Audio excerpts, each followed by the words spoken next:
It looks like just the corner of the room. Does it really bother you? Hello.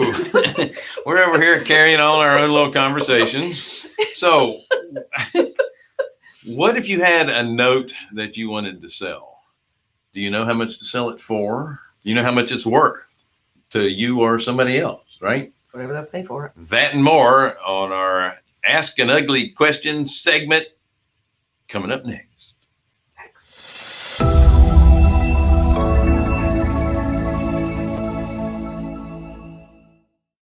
Yep.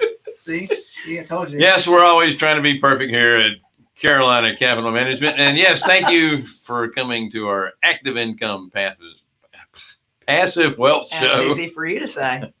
Well, we are Carolina Capital Management. I am Bill Fairman, Wendy Sweet, Jonathan Davis, and we are lenders in the Southeast. Mhm. If you are interested in borrowing money in the Southeast area on projects, mostly in the Southeast, go to carolinahardmoney.com, click on the Apply Now tab. If you're an investor looking to get passive returns through being the bank, click on the Accredited Investor tab. Don't forget to like, share, subscribe, hit the bell, all that good stuff. And we like these to be as active as possible or interactive as possible. So we do have a comment section on the side or underneath, depending on the platform that you're on. That's right. So please use it. So yeah, we read the questions, especially the ones that we want to answer. That's right. So I guess we should Start off with the news. yes, let's do the, what do they call that? News. Breaking news. That's right.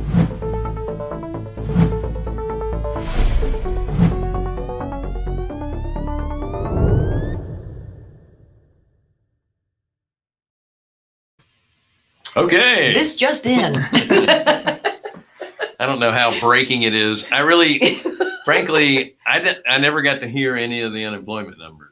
Last I saw today. was like 830 something from the 23rd, and that's the last number I saw Well, that's a little lower. The 23rd of January. January. Well, that's a little lower than than the week previously, which Yeah. was up in the nines. So I want to talk about a couple of things that is pertinent and current. One of them is the frothiness in the stock market. frothiness. So, So what does that look like? if you guys haven't been paying attention, there since COVID especially, there has been apps that are available for the retail investor, Yep. where they can go in and do a lot of day trading Yeah. on their phones. Yeah. TD Ameritrade and a few others already had this, but this is called, I forgot the Frothy name of it. investing. So it's Robinhood. Oh yeah. So anyway, you can get in and trade as a little Did they guy get in against trouble? I thought they did. no. Oh. I thought they got in trouble for misrepresenting the investments to the. Well, there was some, Questions. yeah, Okay. but that's still to be resolved because, like anything that's government regulated, the train moves a little slow. Yeah. That's true. Hearing. Anyway, hearing. that said, they were saying there wasn't enough disclosures in what they were doing. Yeah. But what has happened, I know that the big hedge funds have been under years of scrutiny because they don't like that the hedge fund managers aren't paying the same taxes as the big corporations that are Right. making money, Right. because they're in a completely different tax structure than a big corporation. And they Makes say it's sense. not fair that the big hedge fund managers make billions in profit and they only pay the little teeny bit in taxes. Well, that's the way the tax code is set up. Right. You don't like Right. it, change it. That's right. And it will. So Get ready. what's happened within the last few days is that if you're familiar with the stock market, you have shorts and you have longs. So Mhm. people that buy stocks, for the most case, are in it for the long haul. Mhm. And then you can hedge your position by buying what's called a short. So if it goes down, you make money. But if it goes up, the stock price, then you have to add money to it to cover these shorts, Yeah. so to speak. Right. So a lot of hedge funds, in order to get, they will bet that a particular company is going to go downhill. Mhm. So GameStop is one of them, and that's the biggest one that's in the news. GameStop, if you're not familiar, They're up 650% on their stock price. yes. Oops. Yeah. And just before COVID, they were one of these companies that were ready to file for bankruptcy because no one goes to the store anymore to buy a game. Right. They stream it all. Yeah. You don't need them anymore. The only reason they're still even open is because they sold peripherals that people needed for Zoom and stuff to work at home. When they were working at home, that's where they go to get the hardware that would help them work at home. Yeah. So that's the only reason they're still even in business. But for some reason, they would get together with like Reddit and Twitter and any other social media, and they all decided, let's buy a bunch of GameStop stock. GameStop stock. That's easy to say. Yeah. And force the price up, which means the hedge fund managers that are playing the shorts have to constantly cover their short. Mm-hmm. Is that illegal? No, is that legal to it is force not. a price Elon like that? Musk has been doing it his whole career. He's mad because people short his stock. He'll make an announcement on how well the company is doing or going to do, and then the price goes up, and then these short people have to go in there and add more money to cover their losses. So this one particular fund manager this past week lost $15 billion Ouch. this week Ouch. covering their short position. Yeah. Ouch. Ouch. But they're doing the same thing with not just GameStop, but it's Bed Bath and Beyond. Yep. Does anybody remember the BlackBerry?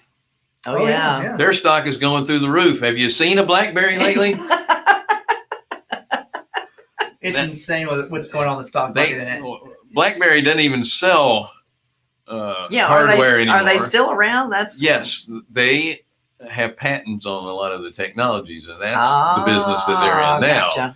Gotcha. But company, Kohl's, a few other the department stores that are, That we're going down because there's a lot of Kohl's that have shut down. So all these people One of my have picked favorite these stores. short stocks, and these people are going in and buying the crap out of them.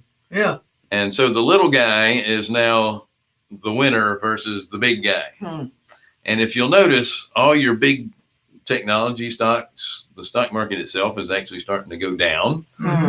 Apple had a tremendous fourth quarter earnings. Well, I saw two headlines side by side, and one was United States, the U.S. Down 3.5% in 2020 on growth, worst economic year of growth since 1946. Right beside that, Apple posts best quarter ever, $111.4 billion in profit. That Yeah, makes so you wonder, doesn't it? Interesting. Their stock is down. Yeah.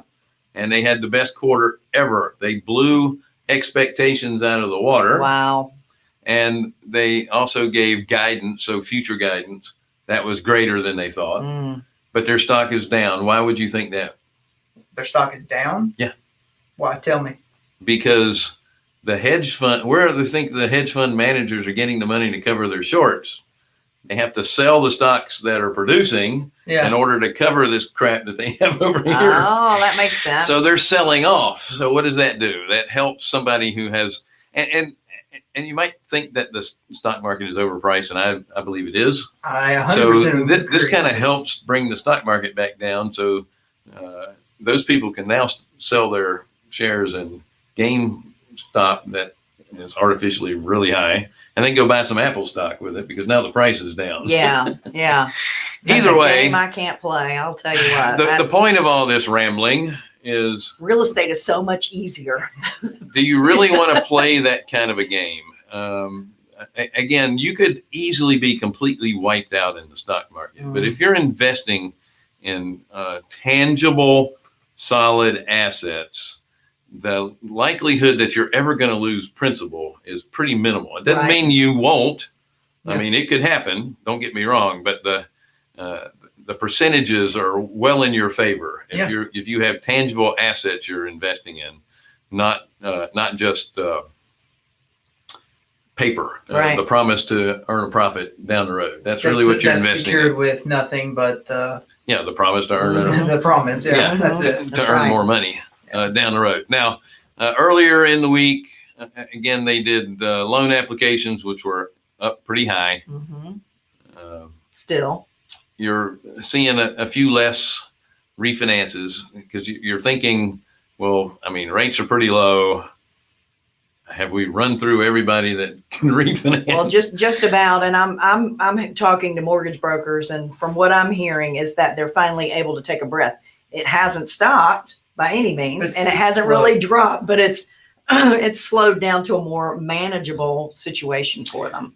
This leads me to another thing. If you are in the mortgage business, if you're a retail loan originator, please do not forget your relationships with your real estate agents and brokers, because Or with your hard money companies like us, because we'd love to do some loans with you. yeah, well, what I'm getting to the point is don't forget your purchase money section, because eventually the refinances will go away. That's That's right. But people in every economy are still going to be buying homes. I bought one when the interest rates for an FHA loan were 14.5.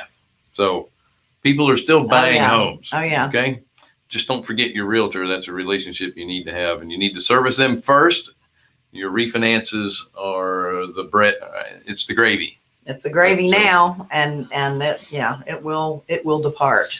Absolutely. Now, home prices are continuing to go up. Mm-hmm. Inventory is still low. Mm-hmm. So I know people are worried about a bubble in the real estate market.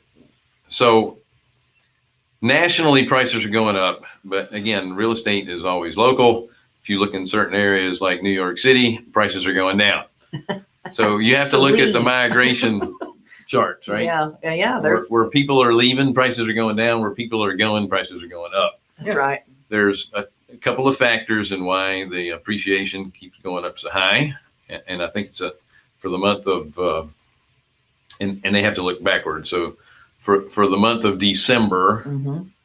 or maybe it was November, I don't know how many months they moved behind, but year to date is up 9% nationally. That's pretty good, significant amount. Yeah, That's not sustainable. No, But it's for nice. sure. It's nice. And it's not a bubble because it's speculative. It's the prices are going up because of good old supply and demand. That's right. That's right. There's a lot of demand and there's not enough supply. Yeah. What's helping to continue to help raise prices is the fact that interest rates are so low Mm-hmm. that if you're paying 10% more for a house than you did last year, if you add that into a 30-year mortgage, the payments aren't significantly Right. different. They can still qualify. They can still afford Mm-hmm. for those prices to go up. What'll happen, and I think this, I don't know that they're going to catch up with supply anytime soon. Right. You guys? Not in our area. Not I in the mean- southeast where we live.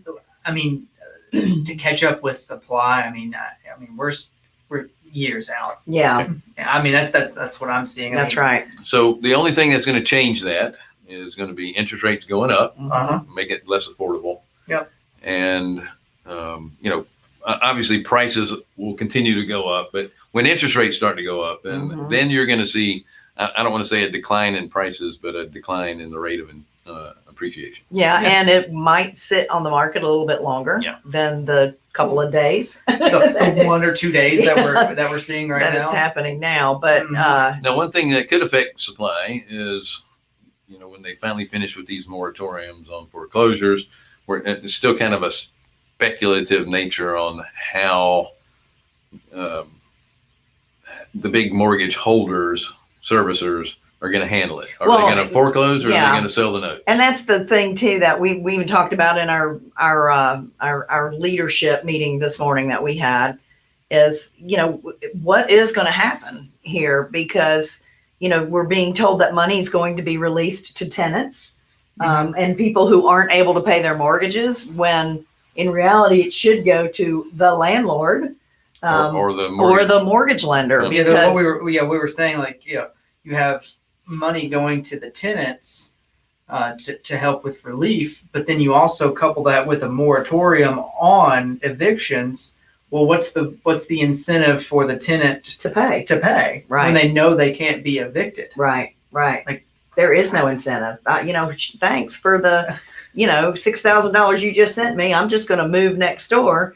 And, pay them their deposit and the next month's rent and pocket the rest. And I think that's going to happen if we don't if our state governments and the federal, of course, don't put some sort of guidelines out before they start throwing money in people's pockets. Well, if they follow suit with, listen, I don't mind people getting help if they were put out of work because of this pandemic, because if the government tells you can't work, then they should be the one paying it. Yeah, but the money's going to everybody, not just those who aren't working. Yeah, and what they need to do is set up programs similar to the ones after 2008, where you would have to come into an office, they would have to vet you, and then if you qualified, then they would pay your mortgage payments for a certain period of time. In other words, like 6 months till you got back on your feet. And what happens with that money? For the most part, it's a grant, and it goes on to your mortgage as a lien, and you have to keep that. You have to stay in that house another 5 years before it's completely removed. Right. Yeah. And it pays itself down over time. Right. Because they don't want you to get that money and then turn around and sell the house. Yeah. Woohoo. So what's the issue is, potentially the issue is, we get a lot of landlords who are owed a lot of back owed rent. They're not paid it. And they're foreclosed on. Maybe they've been keeping current on their mortgage. Maybe they haven't. And then so if they have been keeping current on their mortgage, they've put a lot of cash into this property without getting anything out of it. Well, does it make sense to throw a tenant in there after you've already lost a year's worth of rent, or just sell the property and get your cash back and just get your cash back? Good point. And then then we can have more inventory hitting the market in that manner.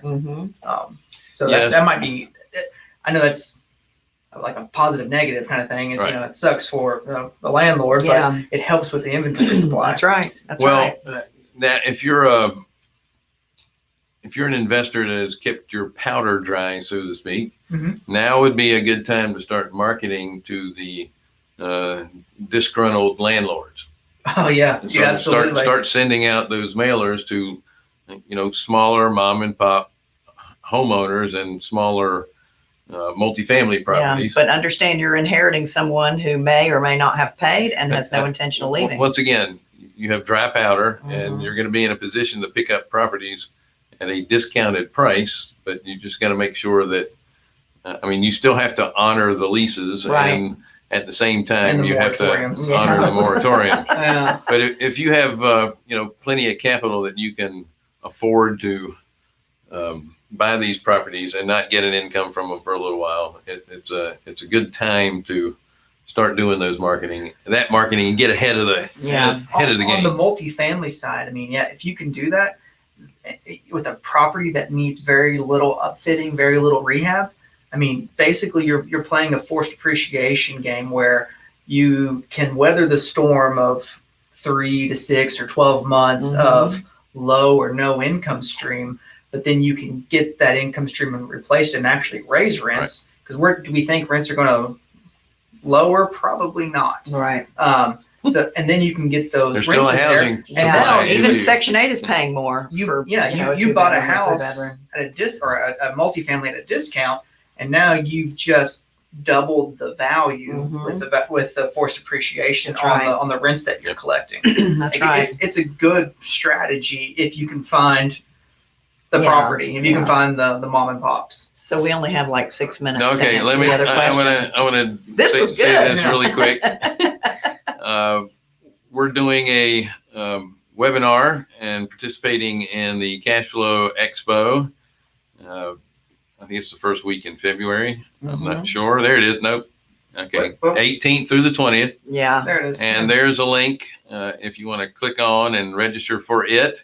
It's a 2-day event. And I think last year I was a little off with my numbers. It was like 2,500 people attended. Yeah. Not 25,000. But it's still a whole bunch. Yeah, there's like 30 speakers. You get a lot out of it. They're awesome. Really, and really for less than $100, that's a pretty good investment. Yeah. Yeah, absolutely. All right. So, Wendy, what's our question? Oh, wait a minute. Here's our ugly question.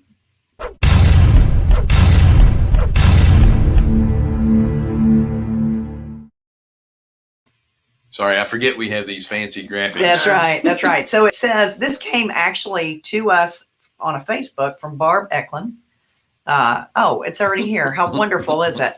So would you know the going price range for performing first position mortgages with equity and a good pay history? Really, she's selling her note and she really wants to know how much to sell it for. Right. And so that was a seriously loaded question. Certainly not a one trick answer because there's so many variables Sure. that go along with that, you know. And you have to know a little bit more details about the about note the itself. note to give any really good advice, but basically it's whatever the market's going to pay.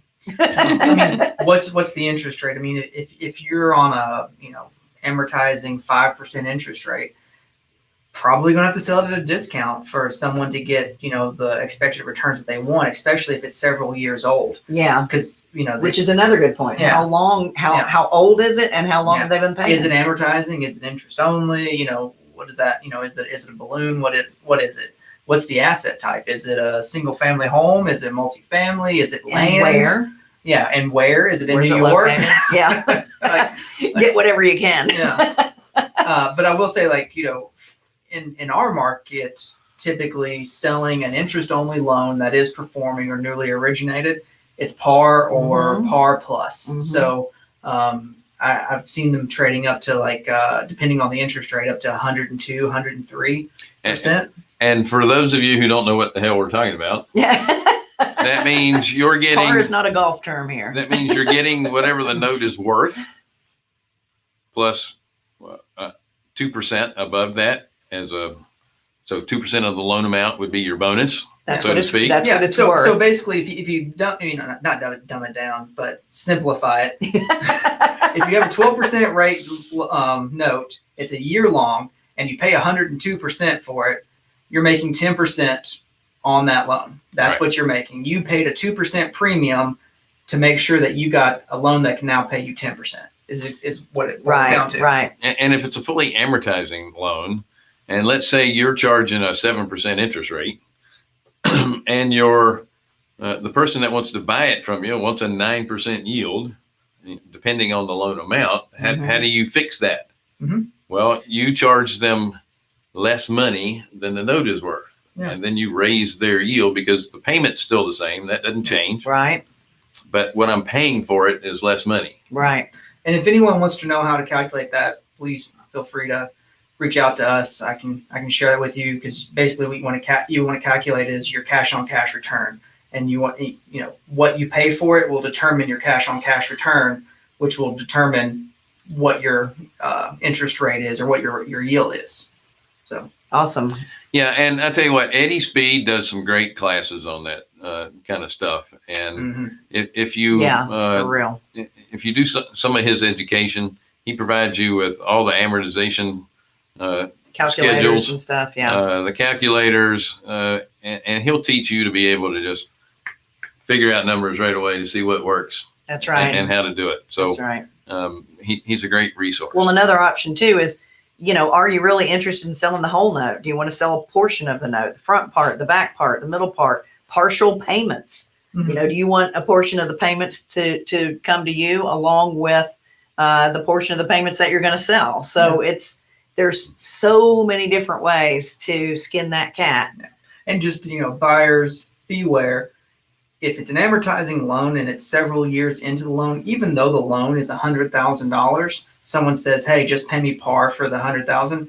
Do not do that. It's an amortizing loan. Each payment pays down principal. Right. So do not pay the face value of the note, because you won't make that back. Right. That's exactly right. So we're going to have to wrap this up because we were long-winded in our bloviations. Mostly you, but yes. But that's what I'm known for. I'm also known for being fashion forward. So my That's pocket right. square is also a mask. Oh, he is up there. Wow. Isn't that cool? Okay, so we are Carolina Capital Management. Thank you so much for joining us today. If you're a borrower in the Southeast and you are looking to borrow money in the Southeast, go to carolinahardmoney.com and click on the Apply Now tab. If you're an investor looking for passive returns, then click on the Accredited Investor tab. Don't forget to share, like, subscribe, hit the bell, all that good stuff. Our next show is coming up. And it's really good. Yeah, we're going to have Legendary. The The legend. the myth. Ron LeGrand is joining us. What else do we have on there? Oh, yeah, don't forget about the Cash Flow Expo if you're interested. And like I said, it's a very inexpensive education for 2 days. And you can also, with that ticket price, buy the recording. So if you can't make it, that's even better.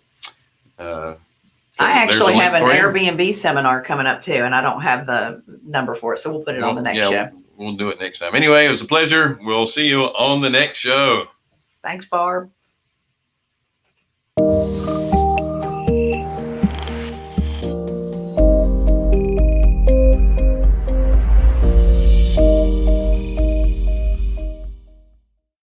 Anymore. Wait, are we?